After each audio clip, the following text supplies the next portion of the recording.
El estruendo del cohete, el chupinazo, rasgó el aire matutino de Pamplona como un grito de guerra.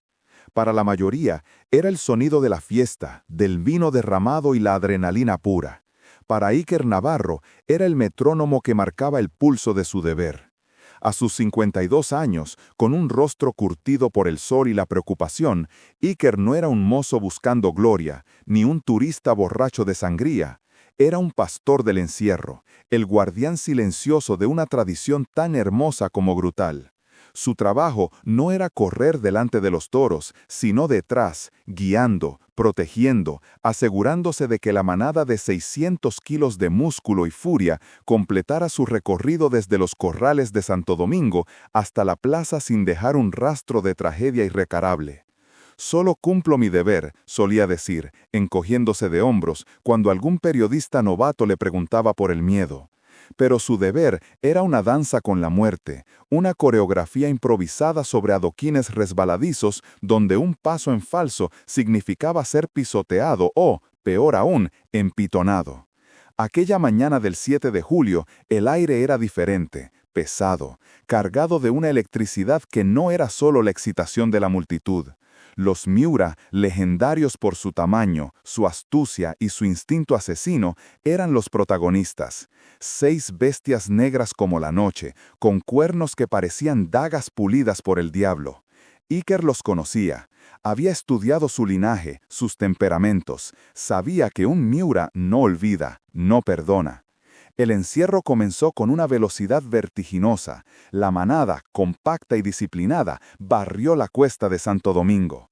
Iker, con su vara de fresno en la mano, corría en la retaguardia, sus ojos escaneando cada movimiento, cada corredor que tropezaba, cada sombra que se movía de forma extraña. Su hijo, Miquel, de 20 años, corría a su lado. Era su tercer año como pastor, aprendiendo el oficio, heredando la carga. Miquel tenía la juventud, la velocidad, Iker la experiencia, esa intuición casi sobrenatural para leer la mente de un toro.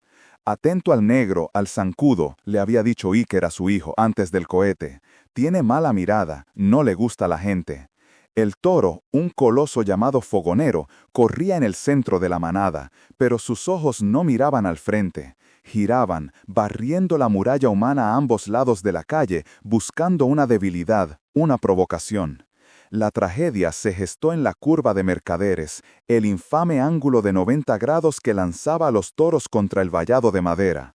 Un torredor inexperto, un joven australiano, con más valor que sentido común, resbaló justo en el vértice. Cayó. La manada, en su ímpetu, lo pasó por encima. Un milagro. Pero Fogonero, el último del grupo, lo vio. Se detuvo. El tiempo se congeló. Un toro suelto separado de la manada es la peor pesadilla del encierro. Desorientado, asustado, se convierte en una máquina de matar impredecible. La multitud contuvo el aliento, un jadeo colectivo. Fogonero bajó la cabeza, sus cuernos apuntando al cuerpo inmóvil en el suelo. Iker no lo pensó. Miquel, a los cabestros, distráelos, gritó, y sin esperar respuesta, corrió hacia el peligro. No corrió hacia el toro de frente, eso era un suicidio. Se movió en un arco, usando su vara para golpear el suelo, su voz para lanzar un grito gutural, un llamado primitivo que solo un pastor conoce. Toro! ¡Jaja, toro bonito! ¡Venga conmigo!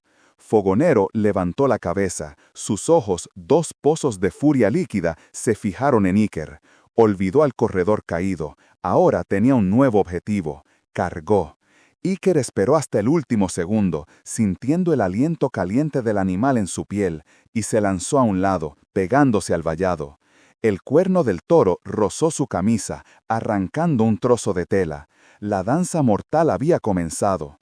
Iker, con una agilidad que desmentía su edad, provocaba y esquivaba, llevando al toro poco a poco por la calle Estafeta, alejándolo del peligro, intentando reconducirlo hacia la plaza. Miquel y los otros pastores lograron que el resto de la manada y los cabestros siguieran su camino, pero Fogonero estaba obsesionado con el hombre que se había atrevido a desafiarlo. Durante casi 2 minutos, que parecieron una eternidad, Iker jugó al gato y al ratón con 600 kilos de furia. Finalmente, con la ayuda de unos mozos valientes que crearon una distracción, consiguió que el toro enfilara el túnel hacia la plaza de toros. El último cohete sonó, señalando el fin del encierro. La multitud estalló en aplausos y vítores. El corredor australiano fue evacuado, magullado, pero vivo. Los periodistas rodearon a Iker. Las cámaras se agolpaban en su rostro sudoroso. «Ha sido un héroe», dijo uno. «Ha salvado una vida». Iker, recuperando el aliento, se secó la frente con el dorso de la mano. Miró a la cámara con sus ojos cansados y honestos. «No soy un héroe», dijo, con su voz ronca. «Solo cumplí mi deber». Se alejó de los focos, buscando a su hijo. Lo encontró apoyado en una pared, pálido pero ileso. Se abrazaron, un gesto breve y torpe, pero cargado de todo lo que no se decían. El deber estaba cumplido. El peligro, por esa mañana, había pasado. Pero a las 11, algo inesperado pasó. El corral de la plaza de toros era un lugar de calma tensa después del caos del encierro. Los toros, separados en chiqueros individuales, esperaban su destino en la corrida de la tarde. El olor a paja, sudor animal y miedo flotaba en el aire. Iker estaba allí, como siempre, realizando la última revisión. Era un ritual. Se aseguraba de que los animales estuvieran bien, de que no hubiera heridas graves del encierro que pudieran afectar a la lidia. Era parte de su respeto por la bestia. Cuando llegó al chiquero de Fogonero, notó algo extraño. El toro no bufaba ni pateaba la puerta como los demás.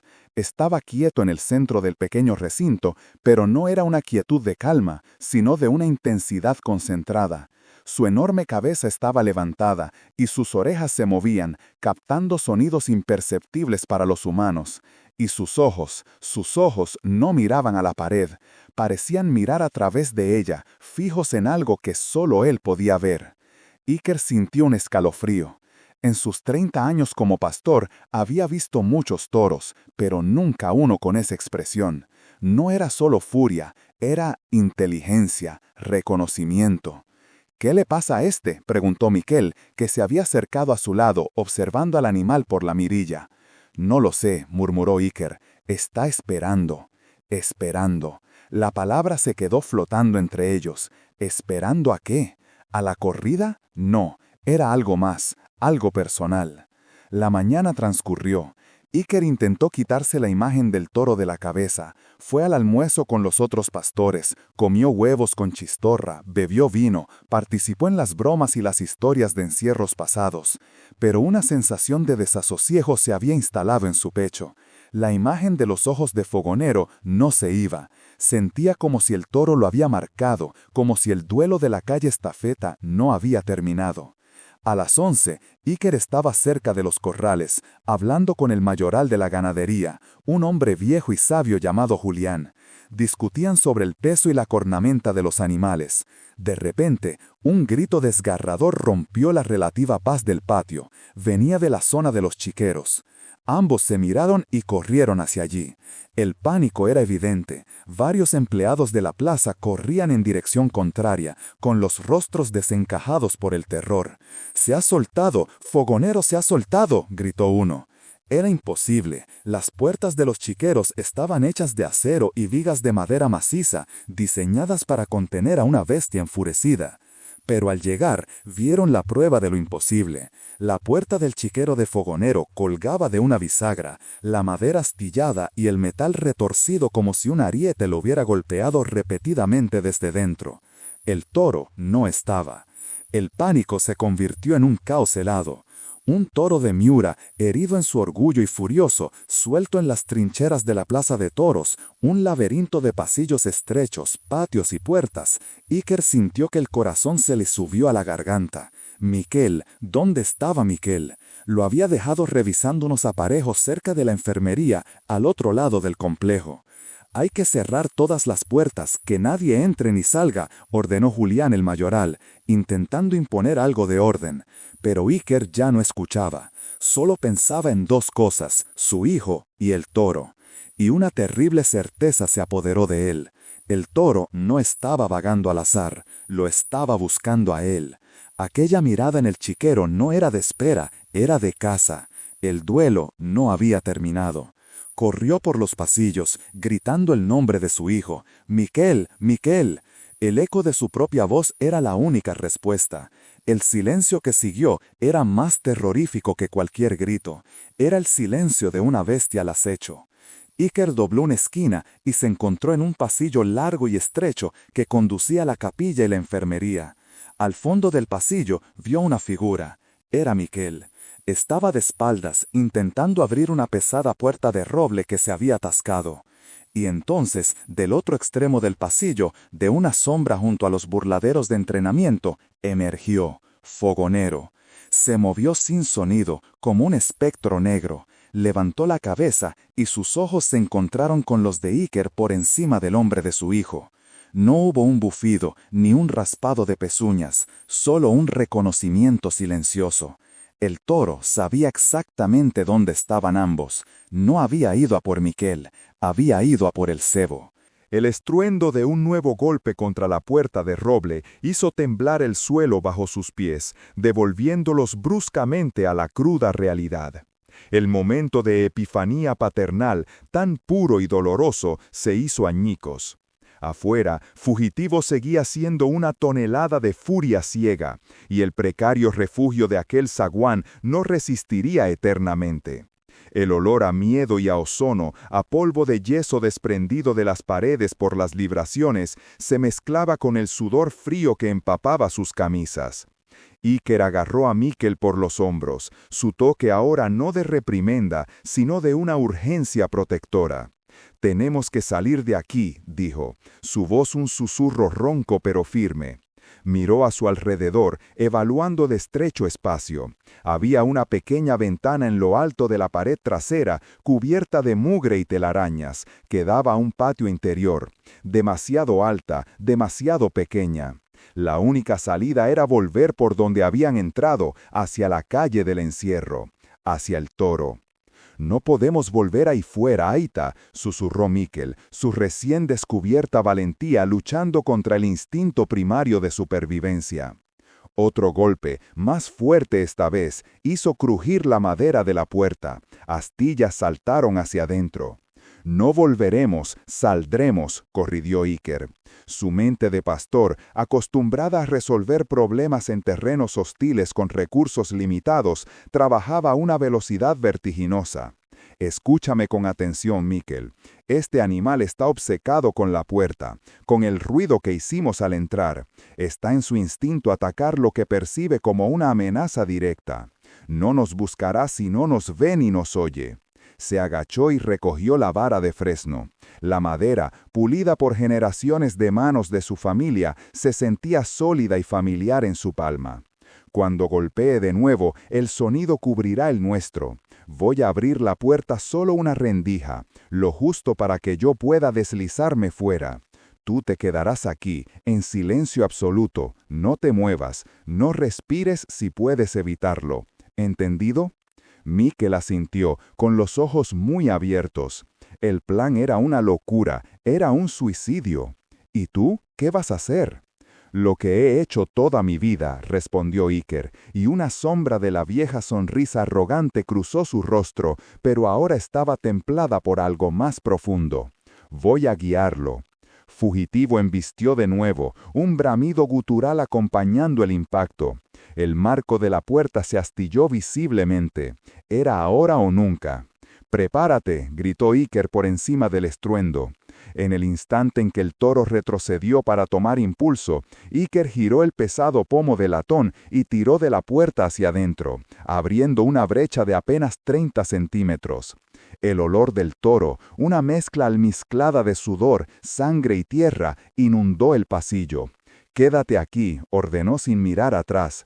Se deslizó por la estrecha abertura como una anguila, pegándose a la pared de piedra del edificio. Miquel contuvo el aliento, su corazón martillando contra sus costillas con una fuerza que le dolía. Vio la espalda de su padre, tensa como la cuerda de un arco, y luego la puerta se cerró con un suave clic, sumiéndolo de nuevo en la penumbra. Afuera, la luz del sol era cegadora. Iker parpadeó, adaptando sus ojos. El mundo parecía haberse ralentizado. La calle estaba desierta, un paisaje de pánico congelado, periódicos enrollados abandonados, alguna zapatilla solitaria, las vallas de madera arañadas, y en el centro de todo, fugitivo. La bestia resoplaba, confundida por un instante. La puerta estaba cerrada, el desafío había desaparecido. Giró su enorme cabeza y sus ojos oscuros, pequeños pozos de instinto puro, se encontraron con los de Iker. Por un segundo no hubo un pastor y un toro, solo dos mamíferos evaluándose en un antiguo duelo. Iker no se movió, no levantó la vara, solo se mantuvo firme, proyectando una calma que no sentía en absoluto. Sabía que cualquier movimiento brusco, cualquier señal de miedo, lo convertiría en el nuevo objetivo. Fugitivo pateó el suelo con una pezuña, levantando una nube de polvo. Inclinó la cabeza, los cuernos como dagas pulidas apuntando hacia él. «Eup, toro», dijo Iker en voz baja, el tradicional llamado de los pastores, un sonido que había usado miles de veces en los pastos de Izaba. No era un grito, sino una vibración profunda, casi un ronroneo. Un sonido que significaba, estoy aquí, te veo, pero no soy una amenaza. El toro dio un paso vacilante hacia él. Iker permaneció inmóvil. Luego, muy lentamente, comenzó a retroceder por la calle, manteniendo siempre el contacto visual. Su plan no era enfrentarse al toro, sino alejarlo del zaguán donde se escondía Mikkel. Tenía que llevarlo hacia la plaza. Cada paso atrás era un cálculo de riesgo. Demasiado rápido y el toro cargaría. Demasiado lento y el toro perdería el interés en él y podría volverse a la puerta de nuevo. Era una danza mortal y silenciosa en el corazón de Pamplona. El único sonido era el resoplido del toro y el roce de las botas de Iker contra los adoquines. A unos 20 metros, Iker vio lo que buscaba, el estrechamiento de la calle Mercaderes que conducía a la curva de Estafeta.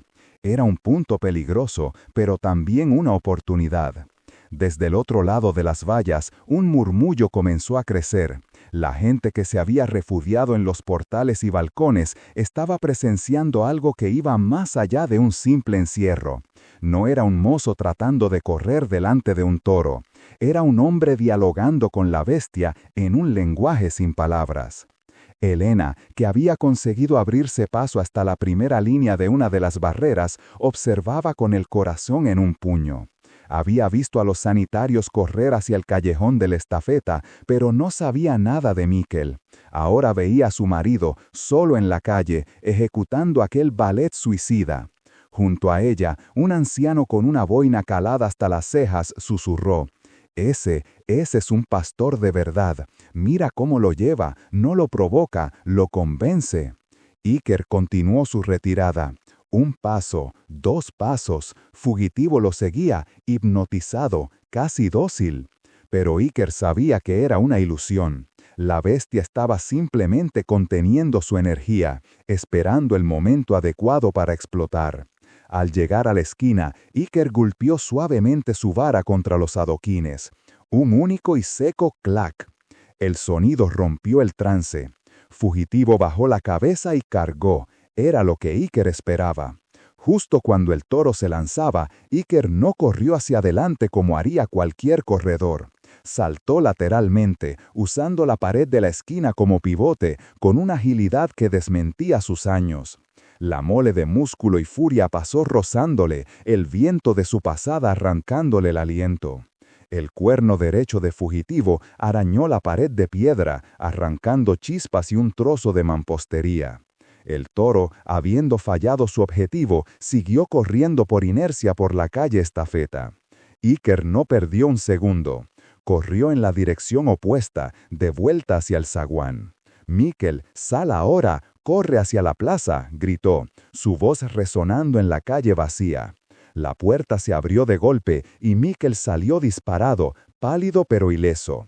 No miró atrás, corrió como nunca había corrido en su vida, sus jóvenes piernas devorando el pavimento. Iker lo vio alejarse y sintió una oleada de alivio tan potente que casi lo hizo caer de rodillas. Pero su trabajo no había terminado. Oyó el sonido de las pezuñas de Fugitivo frenando bruscamente al final de la calle. El toro se había dado cuenta del engaño, se estaba girando. Se giró y corrió también, pero no con el pánico de un fugitivo, sino con el paso medido de un pastor que guía su rebaño. Necesitaba mantener la atención del toro sobre él, darle a Miquel el tiempo suficiente para llegar a la seguridad de la plaza. Corrió por el mismo camino que había hecho Miquel, pasando por delante del zaguán que los había salvado. Fugitivo, con un bramido que helaba la sangre, cargó de nuevo, esta vez con una velocidad y una furia redoblada. La distancia entre ellos se reducía a cada segundo. Iker podía sentir las vibraciones de las pezuñas en el suelo, oír la respiración atronadora de la bestia a su espalda. El público en las vallas gritaba, una mezcla de terror y asombro. Elena se tapó la boca, sus nudillos blancos. No estaba viendo al famoso pastor Iker Zabaleta, estaba viendo a su marido a punto de ser alcanzado por un toro asesino para salvar a su hijo. A pocos metros de la entrada a la plaza, Iker supo que no lo lograría. En una fracción de segundo, tomó una decisión. En lugar de intentar llegar a la seguridad de la barrera, se desvió bruscamente hacia el centro de la calle y se detuvo, girándose para enfrentar a su perseguidor. Plantó la vara de fresno firmemente en el suelo delante de él, como un antiguo guerrero con su lanza. «Eup, aquí», gritó, su voz llena de un desafío primordial. Fugitivo, a menos de 10 metros, fijó su objetivo. Para el toro ya no había calle, ni público, ni Pamplona. Solo existía ese hombre que se atrevía a desafiarlo. Bajó la cabeza para la embestida final. El tiempo pareció detenerse. En ese instante, Iker no pensó en el dolor. El estruendo final de los fuegos artificiales se desvaneció, dejando a Pamplona envuelta en el murmullo de la fiesta que seguía viva en las calles. Iker permaneció en el balcón, el aire nocturno fresco en su rostro curtido, sintiendo una paz que no había conocido en años. El puente con su hijo, por fin, comenzaba a solidificarse. Abajo, en la plaza, un grupo de turistas cantaba una jota desafinada, sus risas flotando hasta él como ecos de una vida ajena. Se dio la vuelta para volver al interior de la habitación cuando su móvil, olvidado sobre la mesita de noche, vibró con insistencia. Era un número desconocido. Normalmente lo ignoraría, pero una extraña premonición le recorrió la espina dorsal. Descolgó. «Zabaleta». La voz al otro lado era grave, con un acento rural que Iker reconoció al instante, aunque no podía situarlo. No era de Navarra, quizás de las dehesas de Salamanca o Extremadura. «Soy yo. ¿Quién habla?» Hubo una pausa, cargada de algo que sonaba a respeto, pero también a una urgencia mal disimulada. «Mi nombre no importa ahora, soy un ganadero, pero lo que importa es el toro de esta mañana, el que su hijo ayudó». Iker se tensó. «¿Qué pasa con él? ¿Está bien?» Una preocupación absurda, la misma que había sentido en la calle, le asaltó de nuevo. «Está demasiado bien, señor Zabaleta. Demasiado listo», dijo el hombre bajando la voz. «Ese animal no es un toro cualquiera. Los mayorales están desconcertados. Su comportamiento, su inteligencia, no es natural. Y esa marca que lleva». «¿Qué marca?», preguntó Iker, acercándose instintivamente a la ventana, como si pudiera ver al animal desde allí. «Una pequeña cicatriz en forma de media luna, justo detrás de la oreja izquierda. Casi invisible si no la buscas», explicó la voz. «Una marca que solo conocemos unos pocos, la marca de la línea perdida, la sangre de centinela». El nombre golpeó a Iker como un puñetazo en el estómago. Se apoyó contra el marco de la puerta, el aire escapándose de sus pulmones. «Eso es imposible», susurró. «Esa línea se extinguió hace más de 100 años. Se decía que eran diferentes». «No se extinguió», replicó el ganadero con una certeza escalofriante. «Fue escondida, protegida, y ahora uno de ellos ha aparecido en el encierro más famoso del mundo. Y su hijo, un Zabaleta, ha sido el único capaz de mirarlo a los ojos sin miedo. Dígame, señor Zabaleta, ¿no le parece demasiada coincidencia? ¿O es que el deber de su familia va más allá de correr delante de los toros?» Iker permaneció en silencio, el teléfono pegado a la oreja. El eco de los fuegos artificiales en su mente fue reemplazado por las palabras de su propio padre, susurradas junto al fuego cuando era solo un niño. Nuestro nombre no es solo un honor, Iker, es un juramento, una vigilancia. Hay bestias que caminan como toros, pero que llevan en su sangre la memoria de la tierra. Y solo un Zabaleta sabe reconocerlas. Había creído que eran cuentos de viejo, leyendas para asustar a un crío. Hasta ahora. Tiene que sacar a su hijo de Pamplona, continuó la voz, ahora apremiante, ahora mismo, porque si nosotros hemos reconocido esa marca, otros también lo harán, y ellos no vendrán a hablar. El estruendo de un petardo lejano, celebrando el fin de la fiesta, sacudió a Iker de su parálisis. Colgó el teléfono sin despedirse, con las palabras del ganadero grabadas a fuego en su mente. Otros también lo harán. No era una advertencia, era una sentencia. El hospital, antes un refugio, se había convertido de repente en la boca del lobo. Corrió por los pasillos, ignorando las miradas confusas de enfermeras y visitantes. El olor a antiséptico no podía ocultar el hedor a miedo que ahora emanaba de sus propios poros. Su deber, el juramento. Las historias de su padre no eran cuentos, eran un manual de supervivencia. Empujó la puerta de la habitación de Mateo con una fuerza que hizo temblar el marco.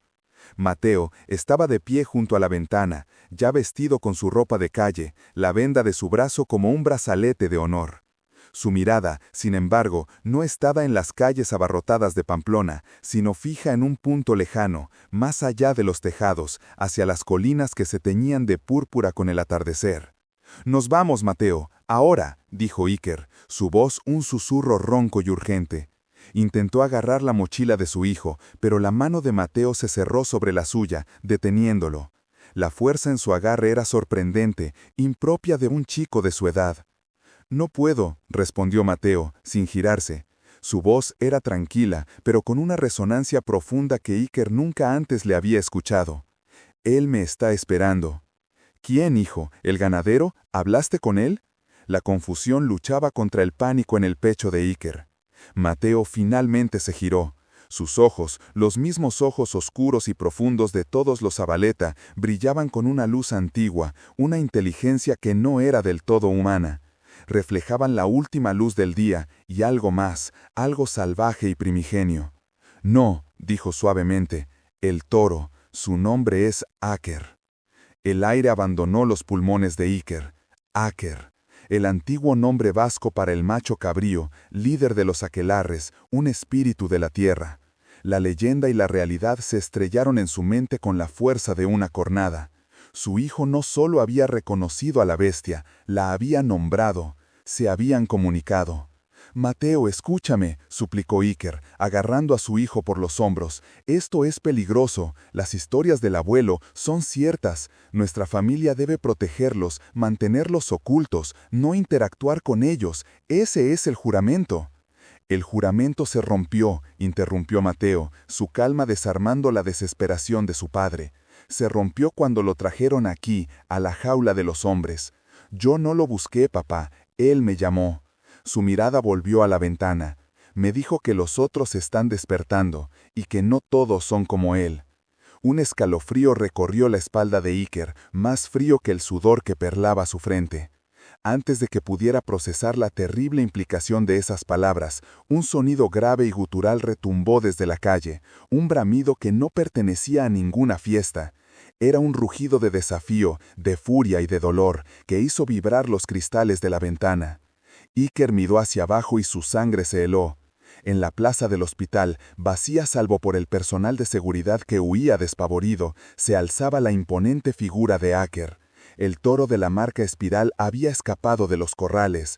Su pelaje oscuro absorbía la luz del ocaso y sus cuernos apuntaban al cielo como dagas de obsidiana. Pero no estaba mirando al edificio al azar. Sus ojos, dos brasas inteligentes y furiosas, estaban fijos, sin lugar a dudas, en la ventana de la habitación de Mateo.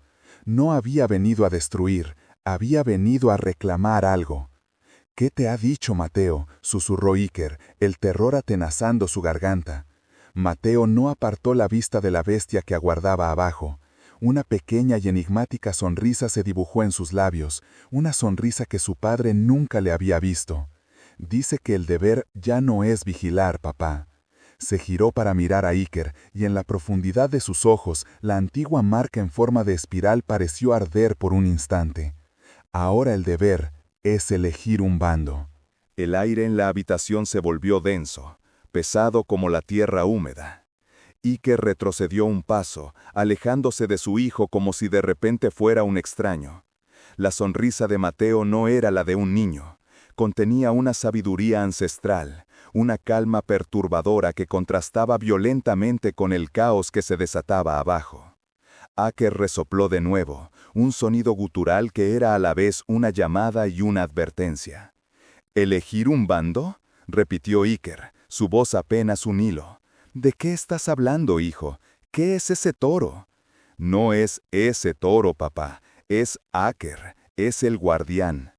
Mateo se acercó a la ventana, apoyando su pequeña mano en el cristal frío.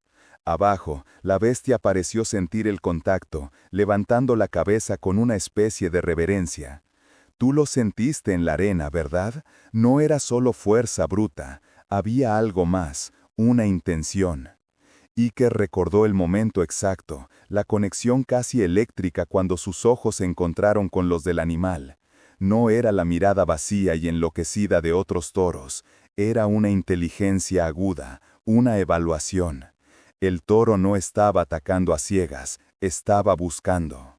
Él no quería herirme, dijo Mateo, adivinando los pensamientos de su padre. Estaba poniéndote a prueba, a ti.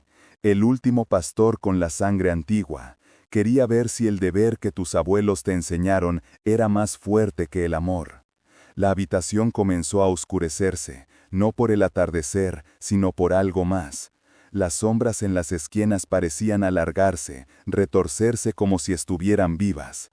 Un zumbido bajo, casi inaudible, llenó el espacio, vibrando desde el suelo.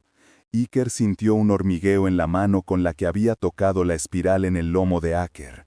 Miró su palma y vio, muy débilmente, una marca similar que brillaba bajo su piel, una espiral fantasmal de luz pálida. ¿La sangre antigua? Mateo, esto es una locura. Somos una familia de pastores, nada más. Somos los vigilantes, corrigió Mateo, con una solemnidad impropia de su edad. Durante generaciones hemos mantenido el equilibrio. Guiamos a los guardianes, los toros con la marca, a través del encierro, asegurándonos de que su poder no se desate. Pero el equilibrio se ha roto, la gente ha olvidado. Para ellos, San Fermín es solo una fiesta, una excusa para el caos, ya no respetan el pacto.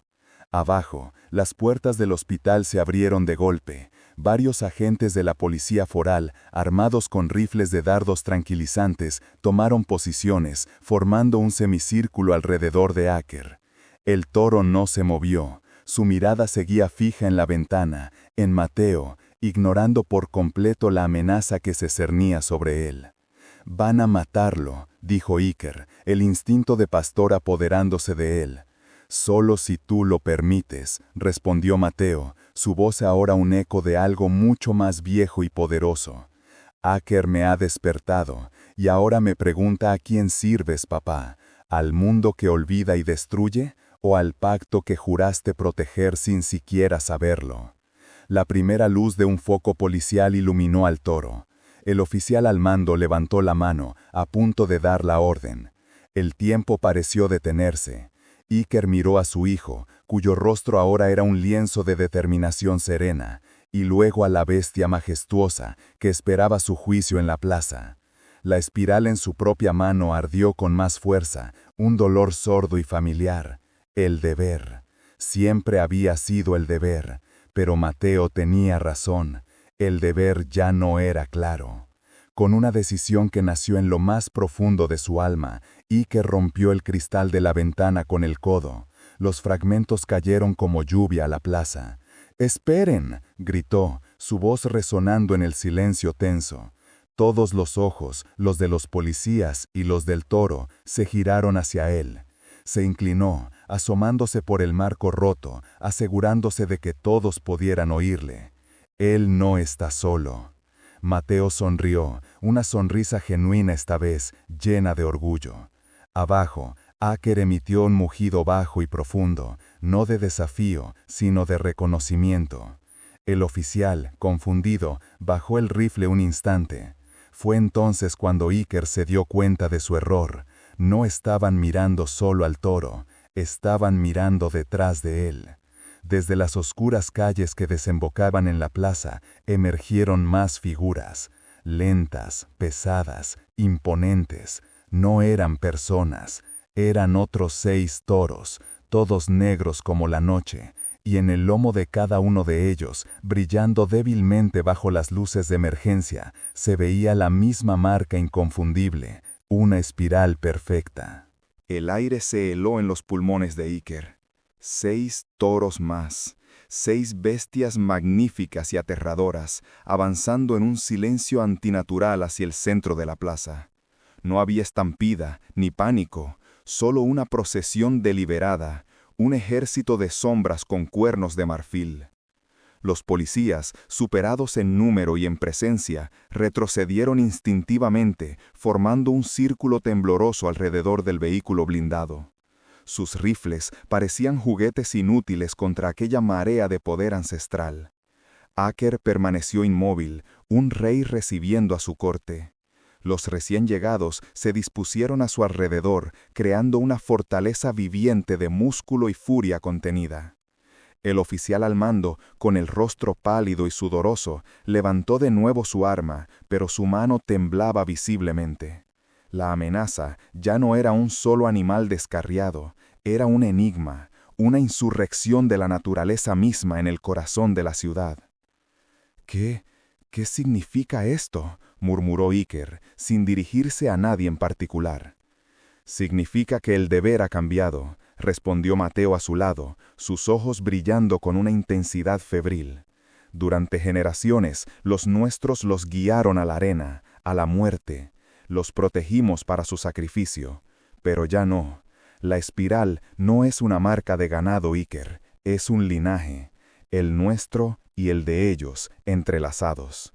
Mateo se apartó de la ventana rota, caminando hacia el centro de la oficina. Sus movimientos eran fluidos, casi como una danza. Levantó las manos, y para el asombro de Iker, la misma marca de la espiral comenzó a brillar en las palmas de sus manos, una luminiscencia verdosa que pulsaba al ritmo de un corazón invisible. No solo los guiamos, hablamos con ellos, continuó Mateo, su voz ahora un susurro resonante que parecía llenar la habitación. Los calmamos, los entendemos, y ahora ellos nos entienden a nosotros. Nos están pidiendo que cumplamos el verdadero deber, liberarlos. Abajo en la plaza, los toros levantaron la cabeza al unísono, como si escucharan las palabras de Mateo. Un murmullo colectivo, un bramido bajo y gutural, vibró a través del pavimento, haciendo temblar los cristales que aún quedaban en las ventanas. Los policías se miraron unos a otros, el miedo finalmente rompiendo la disciplina. El oficial gritó una orden ininteligible por su radio, su voz quebrada por el pánico. Iker sintió un tirón en su propio ser, una resonancia con aquel sonido. Miró sus manos. No había brillo, no había marca, solo los callos y las cicatrices de una vida de trabajo. Era un pastor, un guardián. Pero Mateo era algo más. ¿Liberarlos? ¿A dónde?, preguntó Iker, su mente luchando por comprender. Mateo no respondió. En su lugar, se giró hacia la puerta de la oficina. Justo en ese momento, la puerta se abrió de golpe, no por la policía, sino desde adentro. Una mujer anciana, que Iker reconoció vagamente como la conserje del edificio, se encontraba en el umbral.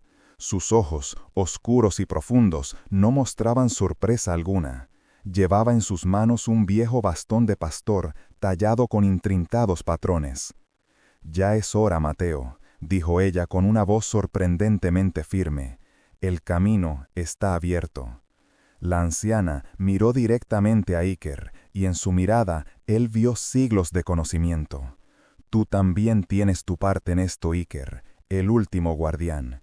Tu deber no era llevarlos a la arena, era llevarlos a casa.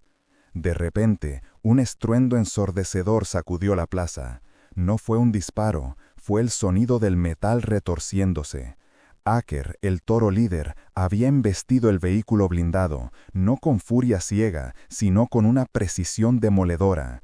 Una y otra vez golpeó el mismo punto, hasta que el eje se partió y el vehículo se inclinó. Inútil. Los otros toros observaban, listos. El oficial al mando, viendo su autoridad desmoronándose, tomó una decisión desesperada.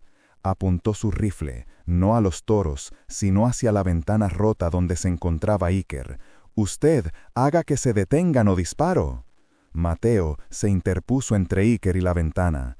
La luz de sus palmas se intensificó, proyectando sombras danzantes en la pared.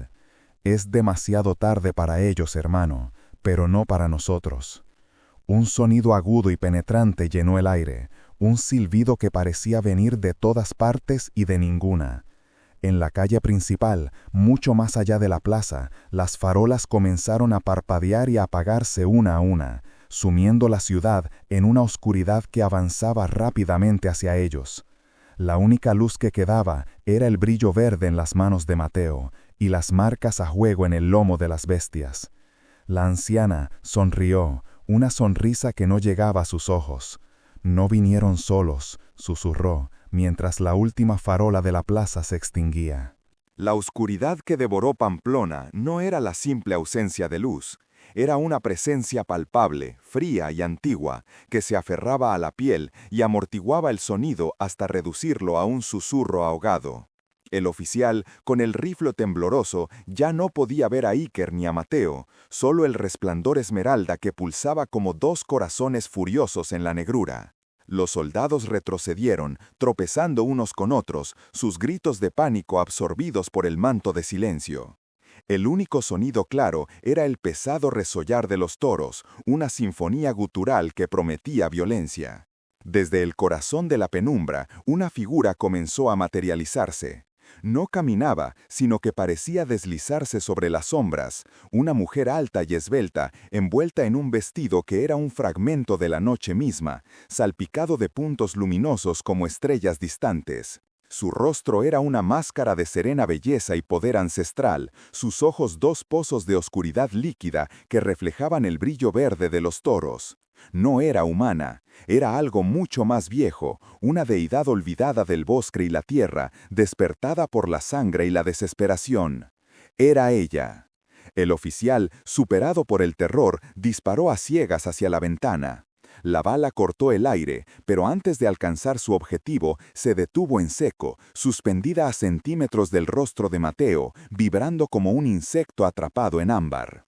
La mujer levantó una mano lánguidamente y la bala cayó al suelo con un tintineo inofensivo. «Mi deber», dijo Iker, su voz resonando con una autoridad que no era suya, una autoridad prestada por la presencia que ahora dominaba la plaza.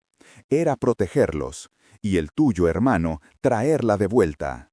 Mateo asintió, sus manos ahora ardiendo con una luz tan intensa que iluminaba los rostros aterrorizados de los soldados. «El pacto se ha cumplido, la tierra reclama lo que es suyo». Los toros, que hasta entonces habían permanecido como estatuas vigilantes, se movieron al unísono. No cargaron, en su lugar se arrodillaron. Uno por uno, los 6 gigantes doblaron sus patas delanteras, inclinando sus cabezas con cuernos hacia la figura de la noche en un acto de sumisión absoluta. La luz verde que emanaba de sus lomos se intensificó, convergiendo en un único y cegador rayo que se disparó hacia el cielo, rasgando la oscuridad artificial y revelando por un instante un firmamento que no era el de la tierra, sino un tapiz de constelaciones desconocidas y nebulosas violetas. La mujer sonrió, y el mundo pareció contener la respiración. Se acercó a Iker, que permanecía inmóvil en el marco de la ventana, con el rostro pálido pero resuelto. Ella rozó su mejilla con la punta de sus dedos, fríos como la piedra de un río. «Has cumplido, guardián, nos has devuelto la puerta. Pero el precio de despertar a los antiguos siempre se paga con sangre nueva». Se giró lentamente hacia Mateo, cuya luz comenzaba a vacilar. Sus ojos oscuros se fijaron en él no con gratitud, sino con una fría y calculadora curiosidad. Gracias por el sacrificio, Heraldo, aunque no fue el tuyo el que yo pedí. Antes de que Mateo pudiera reaccionar, una sombra se desprendió de los pies de la mujer y se deslizó por el suelo a una velocidad imposible. No se dirigió hacia los soldados ni hacia los hermanos, atravesó la plaza y se coló por debajo de la puerta de la casa contigua, la de la anciana. Un grito ahogado y gutural se escuchó desde el interior, seguido de un silencio abrupto. La anciana apareció en el umbral, su cuerpo moviéndose con la torpeza de una marioneta. Sus ojos ya no eran suyos, brillaban con la misma luz verde que los toros. Lentamente levantó una mano temblorosa y señaló, no a Iker, el guardián, ni a Mateo, el heraldo. Señaló directamente a la multitud de civiles que se acurrucaban en los callejones, aterrorizados pero incapaces de apartar la mirada. Específicamente a una niña pequeña que se aferraba a la falda de su madre, con los ojos muy abiertos. Una marca casi imperceptible, idéntica a la de los toros, comenzó a brillar en la frente de la niña. El terror se solidificó en la plaza, un hielo que congelaba la sangre en las venas y paralizaba los pulmones. El grito ahogado de la madre de la niña fue un eco fantasmal del de la anciana, un sonido que se perdió en el repentino silencio que cayó sobre Pamplona. Iker sintió el peso de 1000 años de deber sobre sus hombros, pero esta vez la tradición no le ofrecía ninguna respuesta. Esto no era un toro desbocado, era un mal antiguo que había torcido las reglas del sacrificio y ahora jugaba con sus víctimas. La mujer de la marca sonrió, una curva cruel en sus labios que no alcanzaba sus ojos verdes y depredadores. El guardián protege el pacto, el heraldo anuncia el sacrificio. Pero la sangre derramada hoy, su voz se deslizó fría como la piedra de un altar, solo ha abierto la puerta. El verdadero tributo aún no ha sido reclamado. Avanzó un paso, y el suelo bajo sus pies pareció oscurecerse, la piedra misma cediendo a su voluntad. Mateo, ignorando el dolor punzante en su costado, se interpuso entre ella y la multitud. Quien quiera que seas, este es un lugar sagrado, estos son inocentes. ¿Inocentes? La mujer rió, un sonido sin alegría. Nadie es inocente en la ciudad que se alimenta de la sangre del toro. Cada uno de vosotros, desde el más anciano hasta el más joven, ha participado en el festín. Ahora el festín os exige a vosotros. La marca en la frente de la niña brilló con más intensidad, un faro de energía enfermiza. La pequeña soltó la falda de su madre y con los ojos vidriosos y vacíos comenzó a caminar hacia el centro de la plaza, directamente hacia la mujer y los toros inmóviles. Cada paso era lento, deliberado, como si una fuerza invisible la estuviera arrastrando. La madre intentó detenerla, pero sus manos atravesaron el aire como si su hija fuera un espejismo, una ilusión de humo. ¡No!, rugió Iker, su voz ronca por la desesperación. Se lanzó hacia la niña, su cuerpo macizo moviéndose con una agilidad sorprendente. Pero la mujer fue más rápida. Levantó una mano y los dos toros, estatuas de músculo y furia, volvieron a la vida. No cargaron, se movieron con una precisión antinatural, colocándose como centinelas flanqueando a la niña, sus cuernos formando una jaula protectora a su alrededor. El brillo verde de sus ojos se sincronizó con el de la marca de la niña, pulsando al unísono como un corazón colectivo y monstruoso. El pacto siempre exigió un guardián de la sangre, dijo la mujer, su mirada fija en Iker mientras la niña se detenía a su lado, inmóvil como una muñeca. Pero vosotros, en vuestra arrogancia, olvidasteis a quién protegíais.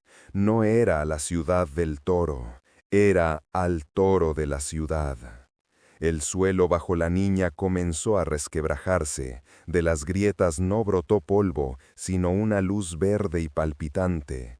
Mateo, apoyado en su hermano, sintió que la herida en su costado dejaba de doler. Miró hacia abajo y vio que no era sangre lo que manaba de ella, sino finos zarcillos de la misma luz esmeralda que ahora surgía del suelo. Su cuerpo, el del heraldo, se había convertido en un conducto. ¿Qué has hecho?, susurró Mateo, el pánico apoderándose de él.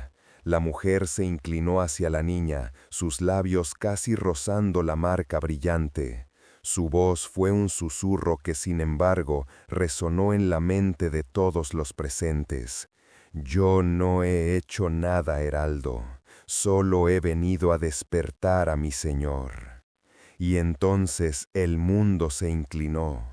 La niña levantó la cabeza, y cuando abrió la boca para hablar, la voz que emergió no era la suya.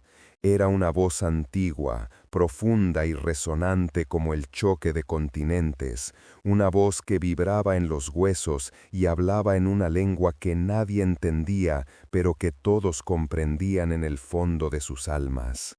«Gracias por despertarme, madre», dijo la voz a través de la niña, mientras sus ojos se volvieron completamente negros. «Ahora, ¿dónde está mi otro guardián?».